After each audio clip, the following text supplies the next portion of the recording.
all started when I was living in Boston as a student attending UMass. I go to log into my university email account one morning, hoping that my request for a term paper extension had been approved of. There's nothing about the extension, but there is a little notification from Gmail saying that I had been logged in at a different location. This was kind of confusing since I only log into my Gmail account via my phone, my laptop, or the computer labs on campus. It was a Monday morning, too. I hadn't been to campus all weekend, so just how I was logged in at a different location was beyond me. I put it down to a glitch or something and just carried on with my day. Only these notifications didn't stop. I kept getting little banners on my phone popping up, informing me that a login attempt had been made from an IP I didn't recognize at all. It only stopped when I changed my password to one of those overly complicated series of letters and numbers. That's when things got really weird. For 9 months out of the year, Boston is pretty much a rainy, miserable, sodded mess. So to aid in my mental health maintenance, I used to keep the blinds in my apartment closed pretty much all the time. Who wants to gaze out of their window at ceaseless drizzle? So you can imagine how strange it was that I'd come home day after day to find the blinds open. At first, I furiously contacted the landlord and demanded to know why they were entering my apartment without permission. They flat out denied this, of course, and told me they always gave me 48 hours written warning when they needed to enter the property. I was getting pretty scared at this point, so I flat out asked the landlord who could be entering my apartment when I wasn't there. He paused, for way too long, told me to call the cops immediately, then hung up. After the landlord phone call, all the weird stuff just dropped off for a while. I was convinced that I'd caught the landlord sneaking around my apartment. The fact his solution was to just call the cops told me everything I needed to know. Besides, you confront someone, the thing stops. That's as good an indication of guilt as anything, right? Wrong. So wrong. I get a text one morning from an unknown number. "Look outside" was all it said. I figured it's one of my friends with a new number or something, nothing to freak out over, so I just head downstairs to the front doors of the apartment building to see who's there. There's no one. Instead, there's a box of chocolates and a dozen roses soaking up the rain. That's when I realized just what had been happening the past month or so. I was being stalked day and night by some creepy social moron who had selfishly made me feel like I was the one going nuts. I was furious, way angrier than I'd mistakenly been with my landlord, who I ended up apologizing profusely to when the time came. I took their advice too. I did finally call the cops who, despite my skepticism, took my complaints very seriously. Turns out the Boston Strangler still haunts the cops around Boston. Violence against women is something they abhor almost out of genetic memory. Now, long story short, the guy who was stalking me was the head of the IT department at UMass, and therefore had access to all kinds of digitized files on the attending students. This included email addresses, phone numbers, term time addresses, and a plethora of other information. No wonder they'd been able to run rings around me, and they knew me almost as well as I knew myself. He was arrested, charged, and I got a restraining order against him. He was also subsequently fired from UMass and was barred from holding a job with any kind of educational institution for the rest of his life.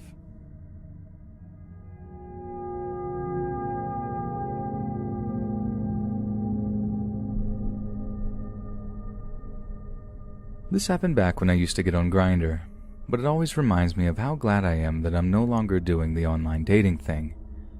For those unfamiliar with Grindr, it's a gay dating app that shows guys nearby. It makes you use your location while using the app, but it doesn't give your exact location unless you send it to the person directly. I got a message from a blank profile. No name, no pic, and no bio. The only thing that popped up was how close he was, less than a mile away. This happens a lot because there are a lot of closeted guys out there, especially back then. Being an overweight guy in the gay community, I had to take anything I could, because most gay guys in my community wouldn't even give me the time of day. He started off nice enough. introduced himself as Jesus, and asked how I was doing and all of that sort of small talk. He told me he was into chubbier guys, and after exchanging pics, we both agreed that we found the other one attractive. He asked me if I'd like to come over to play video games and maybe have some fun. I'd only met a couple of guys off of Grindr, and although we had some good times, it ultimately didn't pan out. However, I had met them somewhere public first, so I'd never met anyone at their place or had anyone come over to mine. I figured it had been long enough and some casual fun might be nice. Plus, he was really cute and actually my type. He agrees to come pick me up since I'm only a few blocks away. Apparently, he lived in the nearby trailer park. I decide I'd like to shower first, and he says he'll head over. Then, he says he's really embarrassed to ask, but wonders if I'd be willing to lend him $20. Supposedly he lived with his mom, and she had left for the weekend without any food money for him. I know it was really stupid in hindsight, but I felt kinda bad for him. I tell him I don't have any cash, but he says that's okay, I can just send him some money through an app. I don't remember what it's called, but it was something like Venmo. I go ahead and send it, take my shower, and then let him know I'm ready. He says he's heading out, but can't find his keys. I say it's okay, I'll just wait outside for him. I hadn't given him my address yet, but I was almost ready to. However, when I asked if he had found them, he had never responded. Minutes went by, then an hour. I messaged him again to ask if he was still coming, and I could see him going on and offline, so I know he read my messages. I finally just accepted he was ghosting me and probably just wanted money. I messaged him one last time and told him that it was pretty messed up, as well as explained that had he just asked, I would have given him the money without having to go through all of that. What can I say? I can be a softie sometimes. Fast forward a couple of weeks. I never heard back from him, so I just blocked him. I get another message from someone on Grindr relatively close to me. His profile is also blank, which raises my suspicions.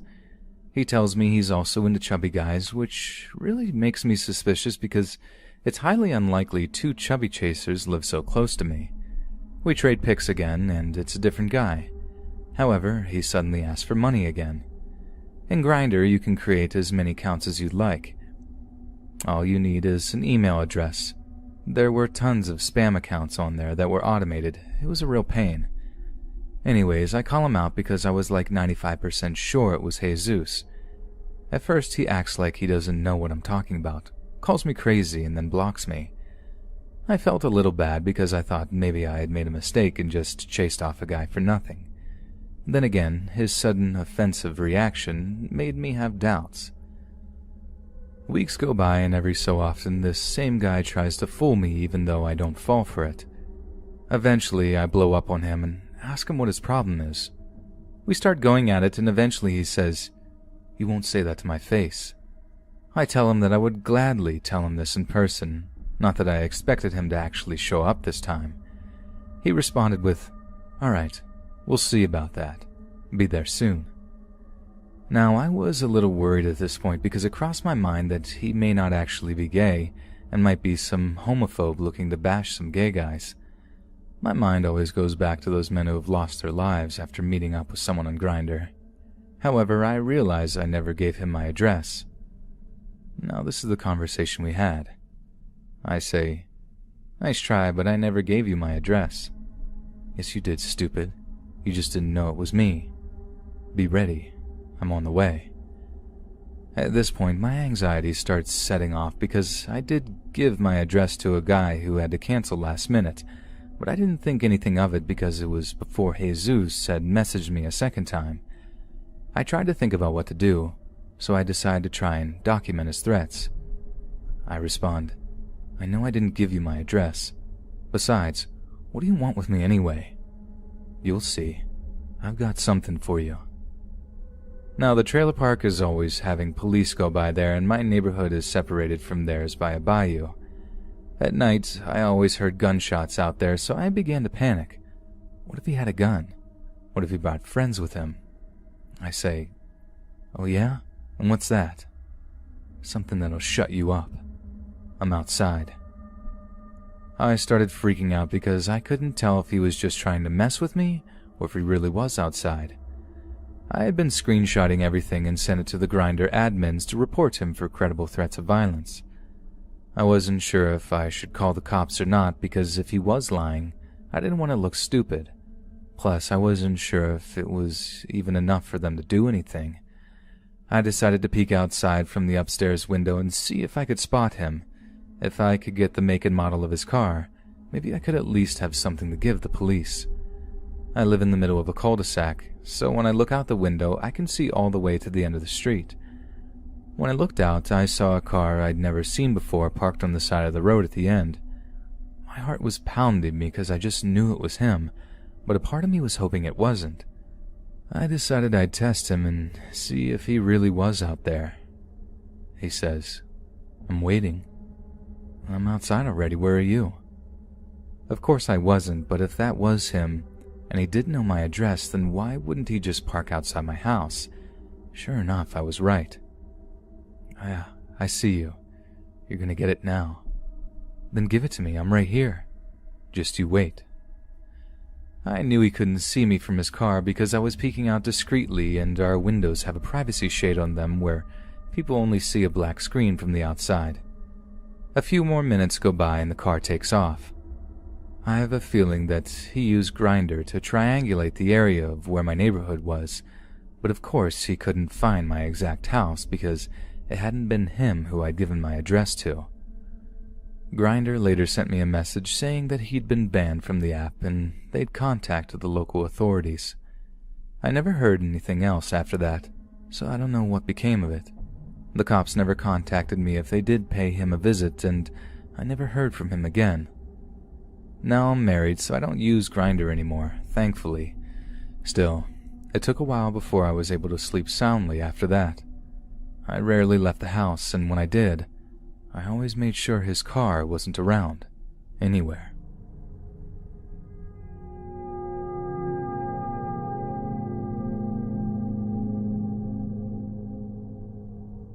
The following is one of the darkest chapters of my life so far. It's the story of how my first real boyfriend stalked me for about 5 years after I broke up with him. The reason I broke up with him is because I noticed him becoming increasingly possessive and controlling. This worried me a lot, and I was a few years younger than he was, so I decided to get out. The breakup itself was so heart-wrenching. He cried and screamed and begged for me not to leave, but that just gave me all the reason to do so. He threw a full-on tantrum, and it only cemented that I'd made the right decision. Initially, after the breakup, his behavior seemed like the harmless melancholy of a bitter ex. Constant texting and phone calls, sending gifts to my workplace, asking my friends to try to convince me to get back with him, the usual sort of thing. After about 6 months, this hadn't died down at all. It was this ongoing saga of drama and misery that I really started to get depressed about. I started bumping into him on my way home from work, or if I was out shopping. I had to move back in with my parents just so he'd stopped hanging around outside my apartment. I couldn't leave my job immediately, but moving back in with my parents didn't make a difference anyways. This behavior continued for a few years, becoming increasingly worse, and the police were very reluctant to do anything, since they obviously classed it as some kind of domestic dispute. I ended up moving out of my parents and into a new place after a few months. I even changed jobs twice, and somehow he always managed to track me down, no matter how careful I seemed to be. I didn't use social media and even insisted friends of mine not take any pictures of me in case they posted them on their own social media accounts. I kept my phone number within my circle of friends, but somehow he always managed to get my new number. I ended up a paranoid wreck, thinking that one of my friends had betrayed me. We had a serious falling out, with me accusing him of prolonging the whole nightmarish situation by showing more loyalty to my abusive ex than he had me. I called him things that no friend should call another. He hung up on me after a medley of curse words spilled from my lips. I ended up crying myself to sleep that night, unable to eat a single thing out of pure stress. At this stage, I could barely sleep. I had no appetite.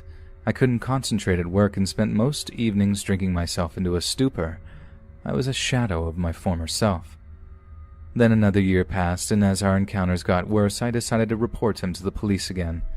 Only this time I had comprehensive documentation of his stalking, printouts of text messages, etc. At long last, having already done the bulk of their jobs all on my own, the police finally took action on my behalf. A couple of months go by after I reported him to the police. I wake up one morning to a story in the Globe about staff in the state tax office were using resources improperly.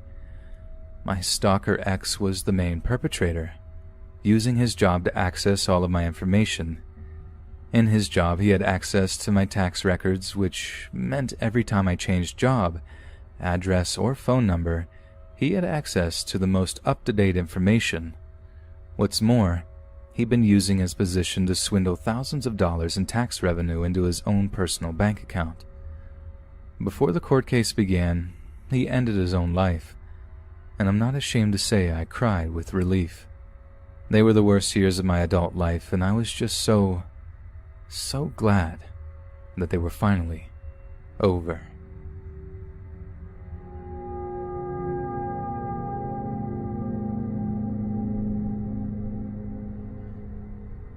I met Lucy for the first time when she fell asleep on my arm on the bus.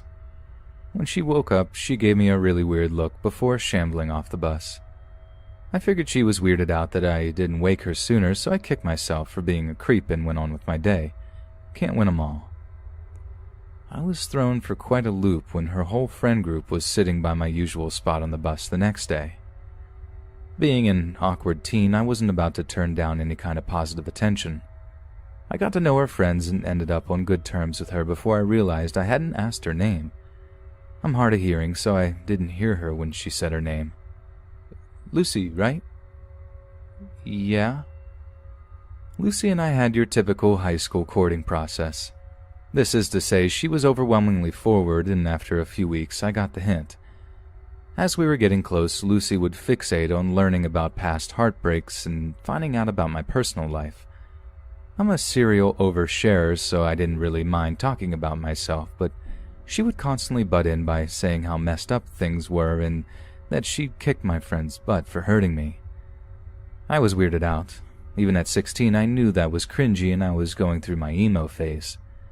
The thing that really bugged me at the time was that she asked so much about me and she would never say anything about herself. It made me feel terrible always venting and never helping her out. During this time, she missed a few days and I let another girl sit by me since it was an overcrowded bus and I didn't think it mattered. When Lucy came back and saw me with another girl, you'd think she was shot. She just about ran to the seat behind us and started going off. I can't remember what exactly Lucy said, but the other girl never talked to me again after that.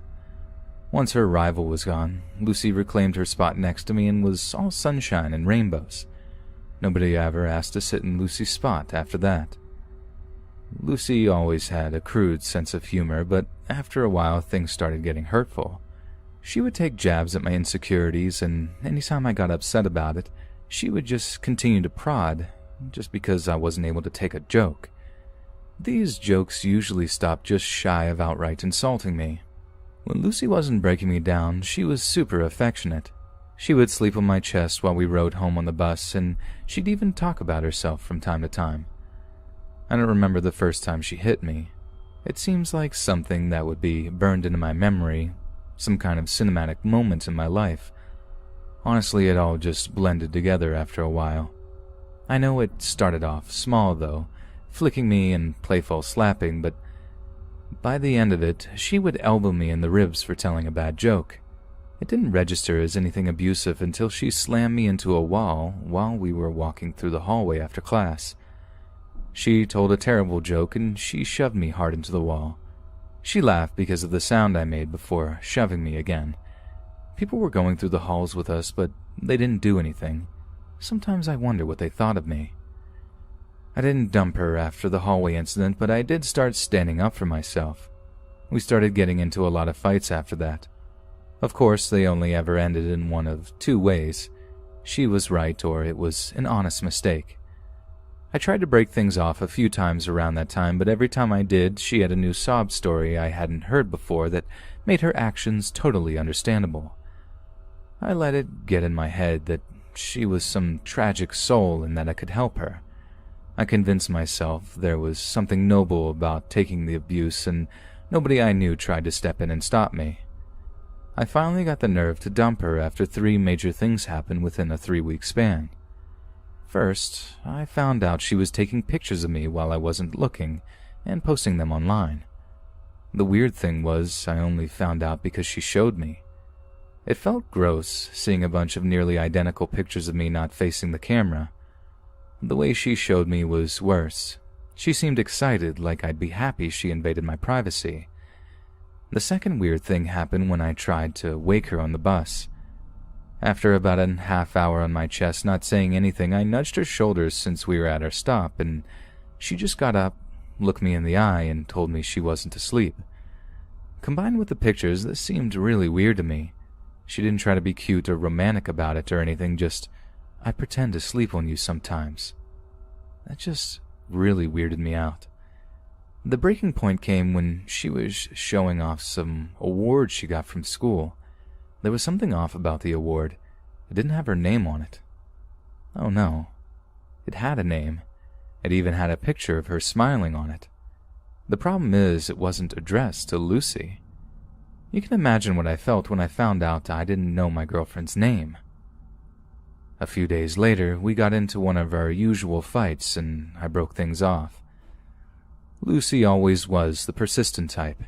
She would sit a few rows behind me on the bus and stare at me while I went to my car after getting off the bus. Looking at her wouldn't make her stop. It felt like she wanted me to know she was watching me. One day, when she got on the bus, she looked me right in the eyes for a solid 20 seconds while she walked past me to her new seat. I'm pretty sure she was expecting me to say something to her. The next year, I graduated and got a retail job.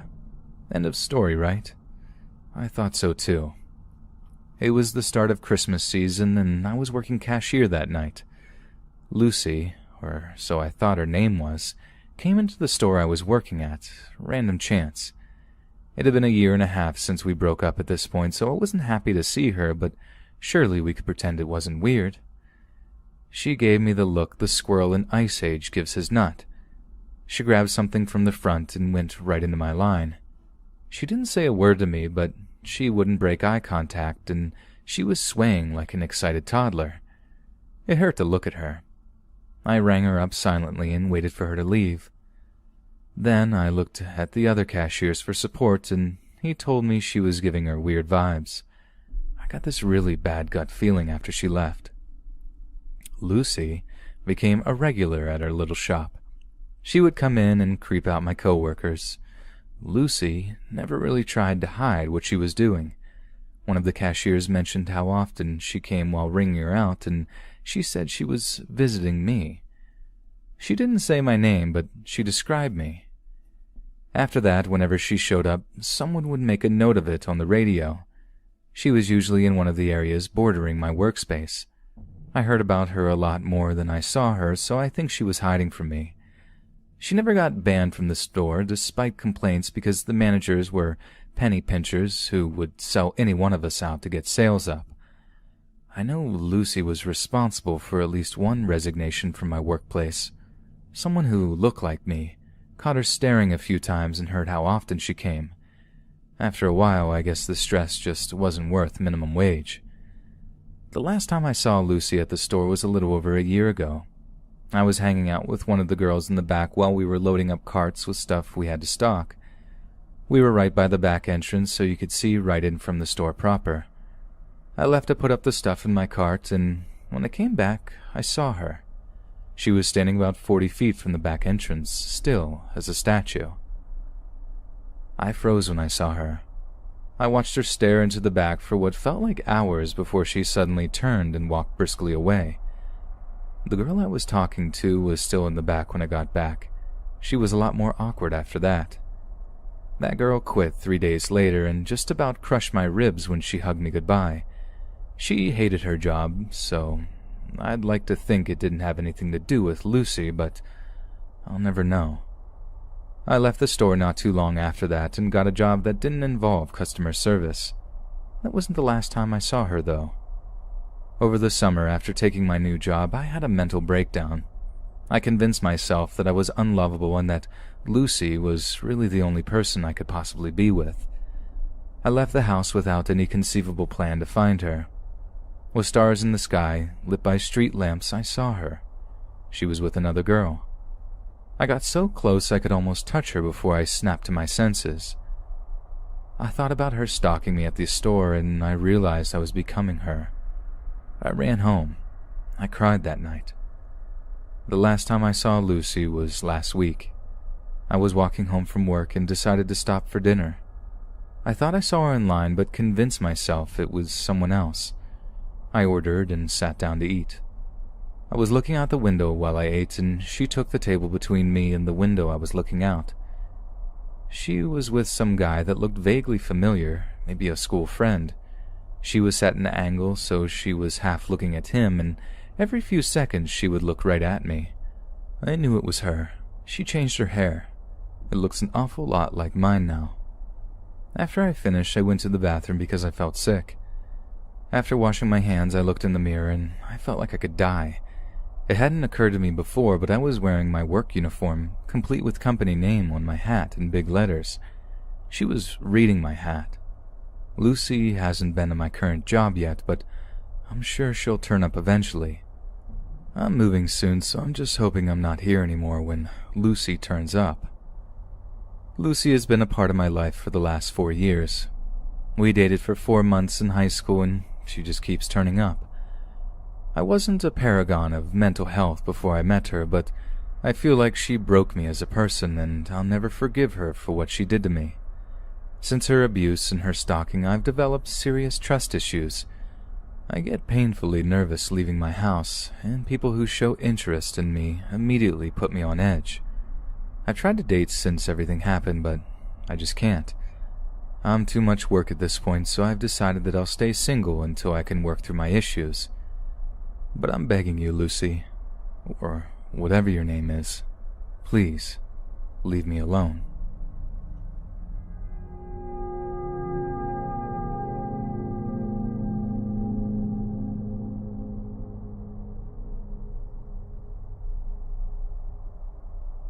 I remember my first summer after my boyfriend and I moved into a small one-bedroom apartment together. It was almost heaven. It didn't matter the kitchen was too small or that the neighbors were too noisy. We finally had a place we all could call home. One morning, I decided to sleep in while my boyfriend got ready and left for work. But due to it being a sweltering summer morning, I had the bedroom window open to allow for a bit of fresh air to get into the apartment. As I tried to drift back to sleep, I was startled awake by our doorbell going. I tried to ignore it, hoping whoever it was would just go away, but it kept ringing. I figured it could have been a package that I needed to sign for, so grumbling away to myself, I pulled some clothes on and went to look out of the peephole. Nothing. No one there. I cursed myself for delaying. I gave up on sleeping and decided to hop in the shower. At about midday, I went to go open the sliding glass door that leads to the concrete slab that serves as our patio.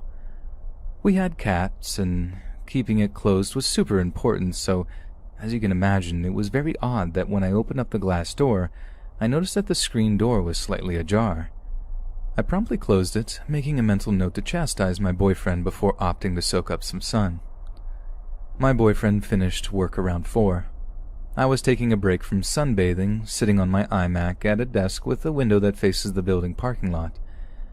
As I said, it was really hot that day, and I had the bedroom window wide open, so when he pulled into the parking lot, I heard him and another female voice start to have a conversation. I didn't think anything of it at the time. I'm hardly the jealous type, and we're pretty friendly with the neighbors, even the loud ones, so I just stayed in place and waited for him to walk up to the apartment. When he did, he was very upset. His psycho ex-girlfriend had been waiting for him in the parking lot. I had no idea this girl even existed. He'd failed to ever mention her for as long as we'd been together. I came to find out this wasn't him being deceptive, he just didn't want to bring up such painful memories. But the really creepy part is that she tried to invite herself inside. When he told her no, she started off on some frenzied rant about how it was because there was another girl living there, how she knew he was seeing someone else and how wrong that was. I hadn't answered the door. I hadn't done anything all day but wake up, take a shower, sunbathe, and sit on the computer, all in an area with window blinds. But if you were to get really, really close to the bedroom window, you can kind of see through the blinds. I'm convinced that she was snooping around the apartment that day. It seems way too much of a coincidence that the screen door was open after the doorbell rang so many times. Then she just shows up and somehow knows that I'm living here all within a few hours. No way. She was in our apartment while I was sleeping. I just can't prove that beyond all doubt. I'm glad I didn't answer the door that day, but that feeling is dwarfed by how relieved I was when I heard she'd moved a few states over for work. Now we might actually find some peace together in our little slice of heaven. Unless, of course, she comes back.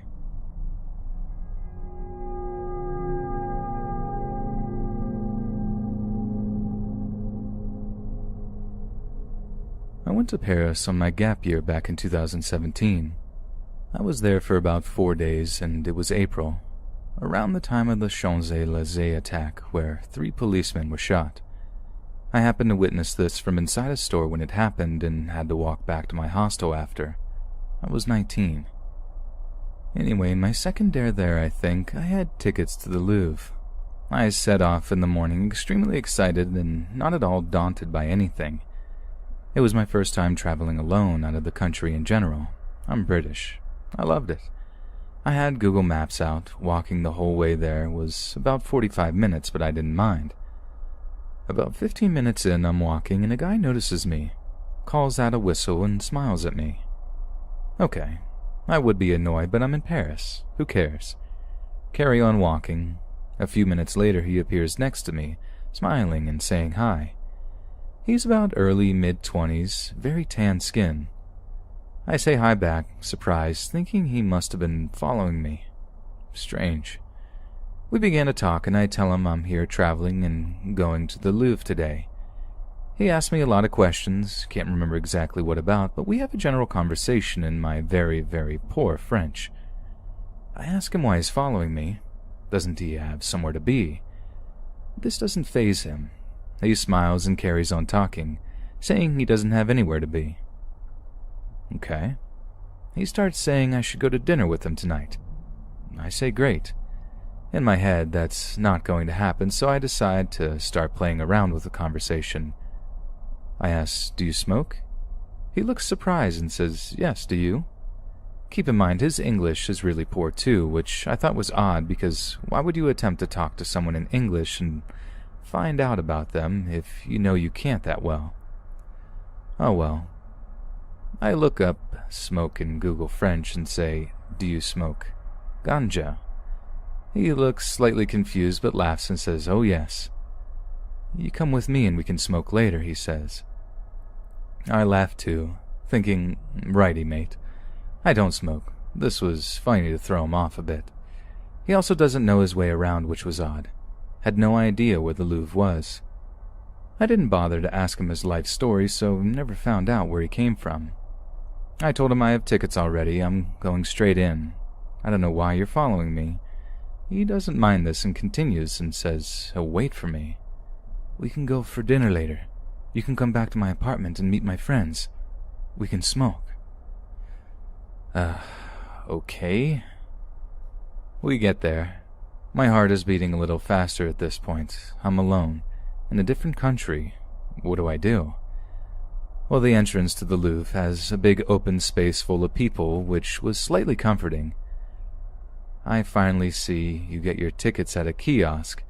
This is the first time I straight up walk away, ignoring him and go there.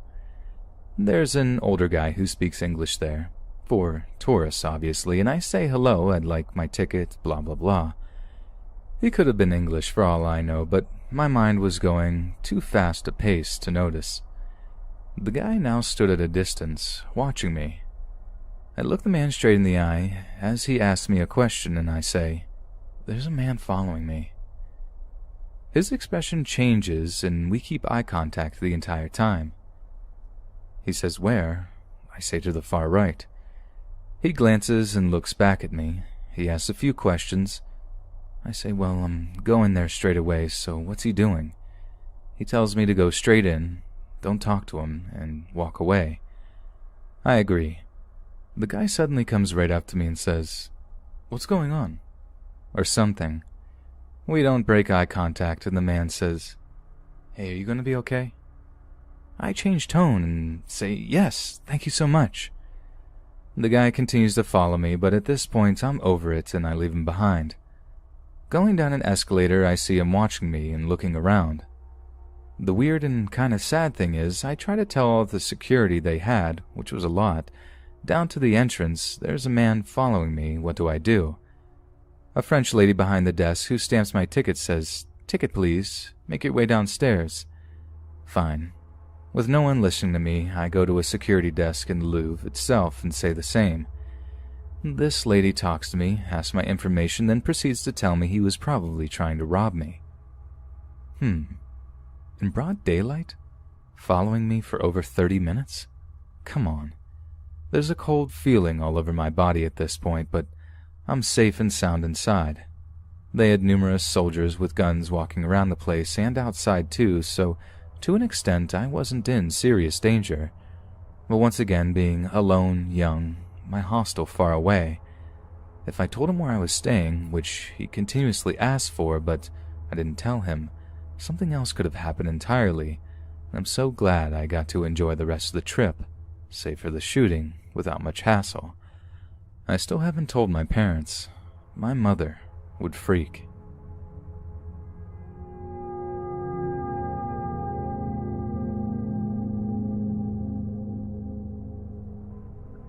I live in a relatively small town in the country. When I was younger, around 13 to 14, I used to be obsessed with anything secret-related. I would spend hours looking up conspiracy theories, watching documentaries about foreign affairs, reading articles about secret wars. I would tell everything I learned to my friends and family, but all I would really get is a, "That's nice," or "I doubt that ever happened" from them. No one seemed to be interested, except for one friend of mine named Craig. We would hang out every now and then, and all we would talk about is conspiracies. Occasionally, we would have a sleepover, and instead of playing video games or watching movies, we would get out our laptops and do as much research as we could, writing down websites we deemed creepy and writing in notebooks filled with information that we had gathered. It was quite exciting for both of us. We felt like we knew things we weren't meant to know, and that gave us a rush. So one night, Craig was over at mine for a sleepover, and we were doing our usual secret work, and I came across this website deep within Google, on something like page 79 in the search engine. It had a list of Russian statesmen and politicians from a former branch of the Russian space program. I knew that because I recognized the intercosmos symbol on the top left-hand corner of the page. The page was all in Russian, and I just randomly started clicking around. I eventually got to a page that looked like contact information. It had what looked like an email address at the bottom. So dumb, naive me thought it would be a good idea to send them an email using my own personal email address. At the time, my email was just my full name. I wrote an email consisting something along the lines of, "Hello, my name is blank, and I was wondering if you would be willing to answer some questions I have about your space program." I then proceed to list conspiracy theories about the Russian space program and demand an answer from them. Craig and I thought this was very clever, as we were hoping to at least get a response. In our heads, if they denied what we had asked, then they were just covering up the evidence and therefore we had real proof. To our surprise, the email actually sent. We thought it would have been unable to send due to how old we thought the email address was. Weeks passed, and we eventually forgot about the email. We just got along with our daily lives of going to school and doing dumb, young teenage stuff. One weekend, I was sitting at the dinner table with my family, and my sister started asking my father if he had any Russian friends. My father said no, but he had worked in Russia for a few years in the past. My sister goes on to say that her friend's mother was stopped in the street while walking home from work by two men with Russian accents in a dark green car. They asked if she knew where they could find, and my family's last name, house. My dad said that was weird, and he would call my sister's friend's mom later. I immediately thought back to that email that I had sent. My young head started spinning with ideas of spies trying to get to me and my family. I actually thought it was rather exciting.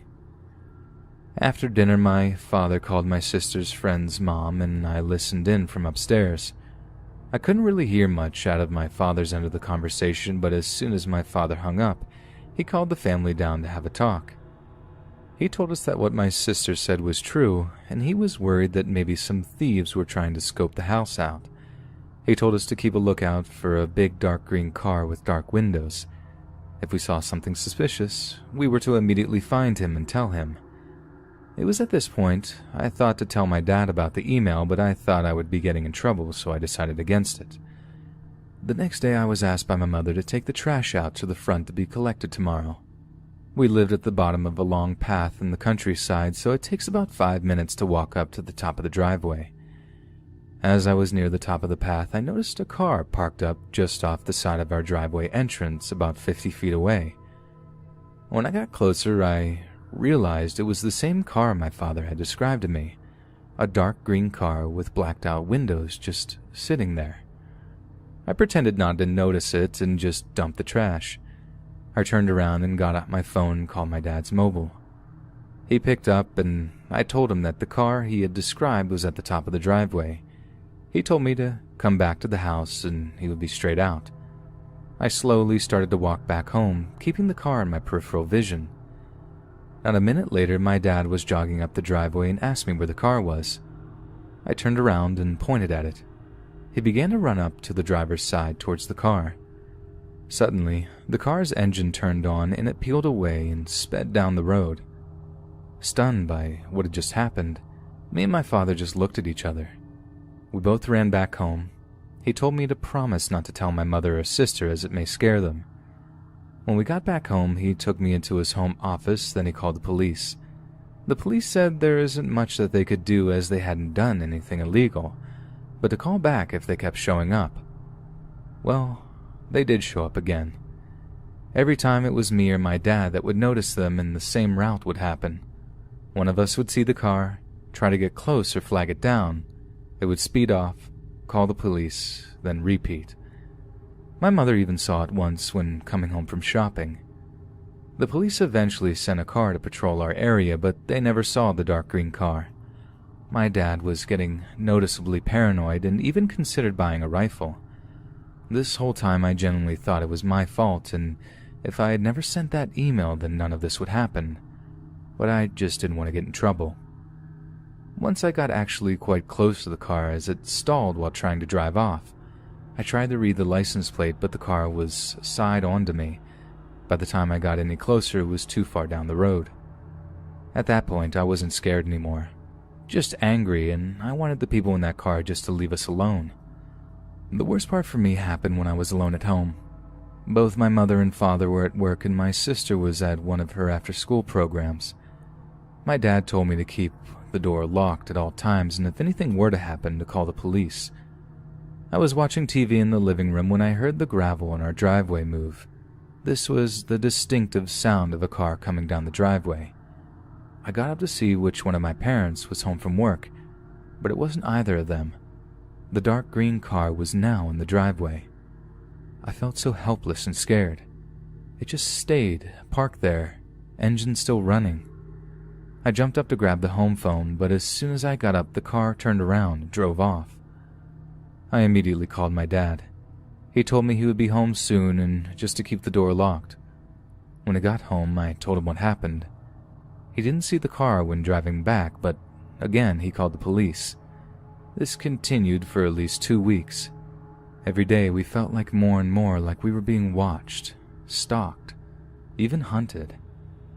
We would see the car at all hours of the day, even noticing them around midnight, just sitting there at the top of our driveway. However, one day, they didn't turn up, and then finally the car just stopped showing up altogether. We never saw it again or the people who drove it, but it left the family scared for a good few months. After this experience, I stopped my research. Craig and I drifted apart, and I got into what I deemed safer hobbies. I cannot be sure what started these events, and I don't know if this had anything to do with my email. It may have just been a coincidence in timing. It did, however, feel sinister in nature, and that fear is stuck. That feeling of knowing you are being watched, and not feeling safe in your own home has lasted with me for quite some time.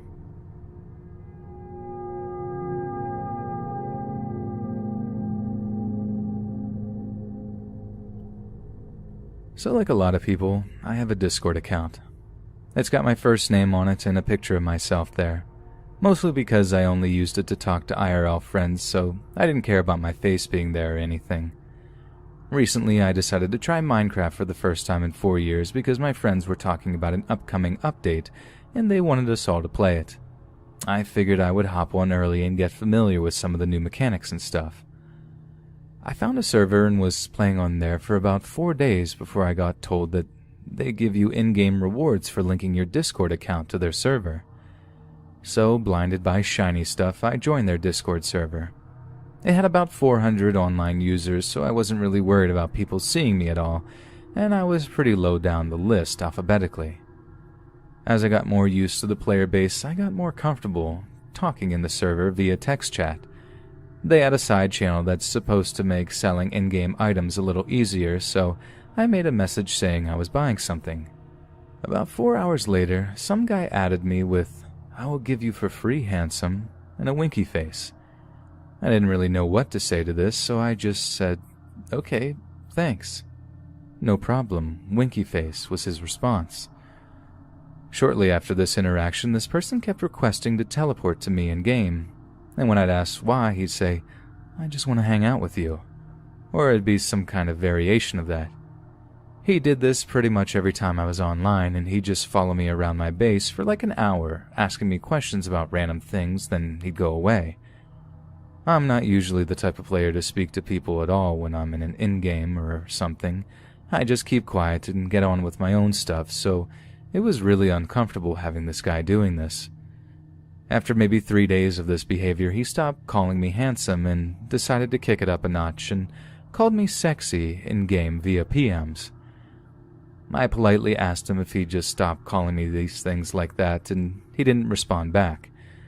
2 hours later, he messages me asking how old I am. I hesitantly reply 21. No response again. I decided to get off for the night because I was tired. I boot up my PC about 2 days later and open Discord to see someone has PM'd me on there, and it's this guy again. He said hello and asked me to call him next time I'm online. I didn't. I just ignored his message, then closed the conversation. By this point, the guy was really freaking me out. I have really bad anxiety problems when it comes to people giving me attention, so I decided to just turn off my PC, and I watched some YouTube in bed on my phone. The next day, I opened Discord because a friend wanted me to watch him play Hearthstone and give him advice. We do that for about an hour, then he gets off. About 40 minutes later, the guy who was being weird to me tried to call me, and I had a complete brain fart and thought it was my friend calling, so I accepted it. I realized my mistake almost immediately, so I mute my mic. The guy is eating some potato chips from the sound of it, and after about 4 seconds of loud eating, he says, "Oh, don't mute your mic, I'm curious to hear you speak." Then lets out a small giggle. The guy was German and had a very weird and creepy tone of voice. It was like all high and quivery. He starts to talk about how attractive he thinks I am. By the way, I should have stressed this earlier. I really am not overly attractive like this guy was making out. I'm just a normal-looking dude. And then he talks about how I haven't been on in a few days. Then he puts a picture in the chat and says, "What do you think about that?" And it's a picture of his junk and a fleshlight or something.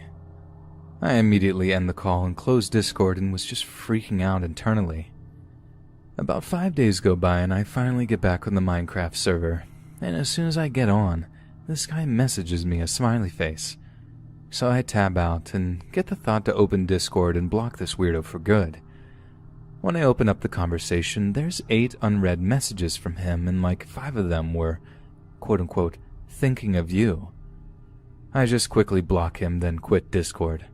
I alt-tab back in the game, and luckily enough, there's a /ignore command, which is basically the same as blocking him, so I do that as well. This was just so weird and crazy, and it's my first experience like this ever. Even though it happened just under 2 weeks ago, I only fully got over it a few days ago. Like I said earlier, I get horrible anxiety when I get a lot of attention like that.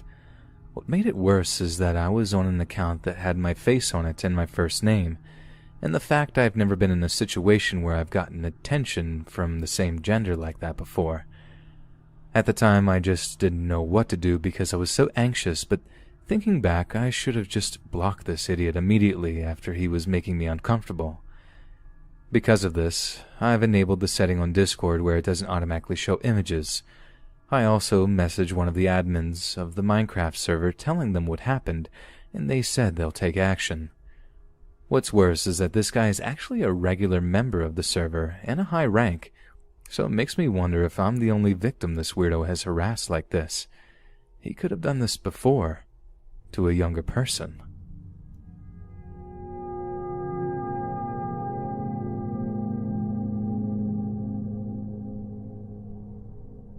I'm a 19-year-old female with a gym-going boyfriend. Typically, I attended our local gym with him, but sometimes his work schedule makes it so that I have to go there by myself, which is normally not an issue until this one night. I entered the gym and immediately was welcomed by a man I've seen there before, smiling at me. Being the polite person I am, I smiled back.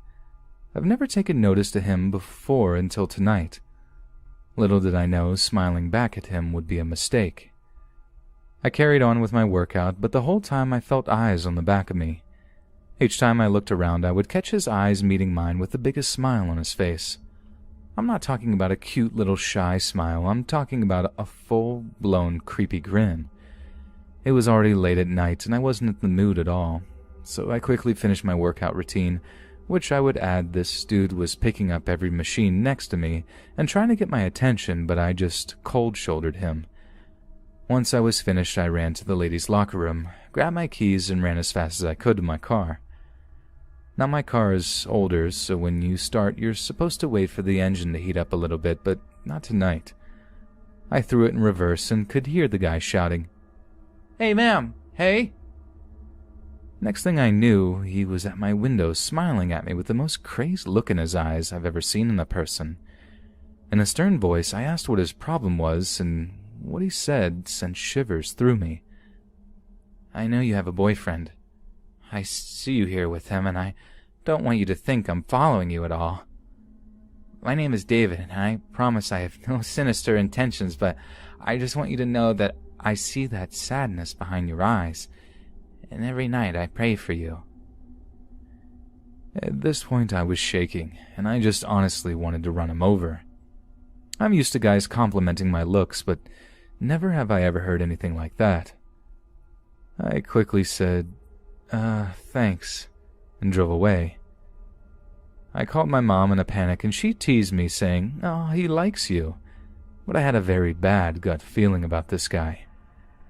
I head to Walmart after to grab something quick, and guess who was there basically waiting for me? David. He followed me from the gym to Walmart. I was in the self-checkout line and called my mom up again. This time, she told me to stay on the phone with her and pretend that she's my boyfriend. So I told her what time I should be home and that I loved her and couldn't wait to see her when I got home. But this didn't throw this guy off.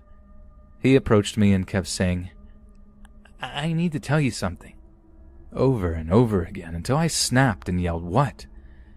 He then told me, I would love it for you and your boyfriend to have coffee with me and hear my testimony." I had never been so scared in my life.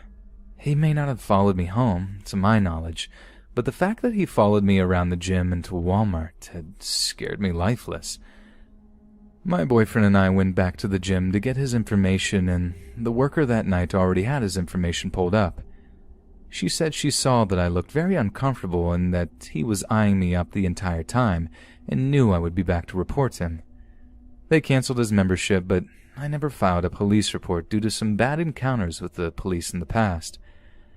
My boyfriend ended up making a Facebook status to warn other young women going to the gym, and I thought it had ended there, but David saw the post and ended up sending my boyfriend basically his whole life story, claiming he didn't have any romantic interest in me and other nonsense to get him to take the post down. We looked at his profile, and his bio box said, "I am not good, but he is." And that completely freaked me out even more. Like, what does that even mean? To make matters worse, he confessed to my boyfriend that he doesn't even live or work in our city, so it makes me wonder if he got kicked out of his local gym for doing this to other women. A month or so after, he messaged my boyfriend claiming we would never see him again as he's going overseas. His intentions are still unknown to me because who tells a stranger that you'd pray for them every night? It makes me wonder how many times I went to that gym alone while he was there watching me. David, if you're reading this, I hope I never see your creepy self again, and that you should stop approaching women who are alone like that. I still look over my shoulder every time I go home, and I make sure you're not at my gym anymore before proceeding to work out. I also hope you're still not praying for me every night, especially after what happened.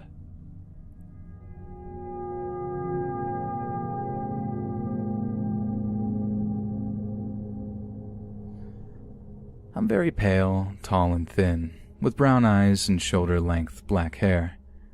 I look so vulnerable and weak when you see me, which is really true, often the reason why I always get stalked, touched, and catcalled. In our country, all public schools wear uniforms, which made people easily figure out if you're a student or not. If you're wearing a school uniform and it's weekdays, you're not allowed to enter any malls until about 5:30 in the afternoon.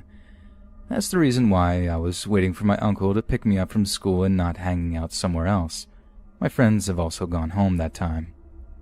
This particular day, well, I just lost a competition, a writing competition. I'm a campus journalist and I'm in 9th grade, which you might say is lame, but us campus journalists are all required to join this competition.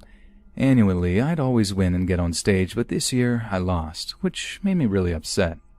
The competition ended very early, so I texted my mom to say to my uncle to pick me up. Then I got out of school with my friends and we went our separate ways. They all go the same way to their houses, and I'm the only one separated for them to walk the other way. My uncle said to always wait at the end of the school because there he can always easily park. I walked there, really upset and waiting. 10 minutes went by and my uncle wasn't there yet, so I checked my phone. My uncle just texted me he's going to be late because it's really heavy traffic and the road is getting renovated. Great. I was just standing there waiting for another 5 minutes when 2 guys walked by. Then they saw me just standing there. I saw them, just whispering to one another, then they giggled, then came to walk back. They walked further away from me, about 15 feet, but you can still really see them. I was already upset and getting annoyed, so I didn't really say anything to them. I could have just told them to go away or walked further, but I was really tired and annoyed, so I just continued standing there waiting. They started calling me. Psst, psst, what's your name, girl? From far away.